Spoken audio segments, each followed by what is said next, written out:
Hello, friends. Hope you're doing great. So, this is a simple activity. It's do it yourself for Valentine gift cards or just gift cards in general to someone who you appreciate. All you have to do is get some neon color papers, fold it in a hot dog style, in symmetrical.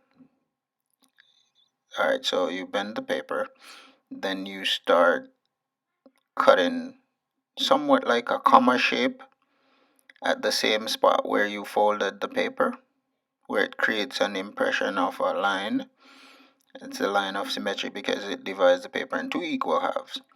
So first you cut a small heart, then a medium heart, and then a large heart. And you could go even larger depending on how many layers of paper you have. So you get it into perspective. So all the colors will start showing on the edge.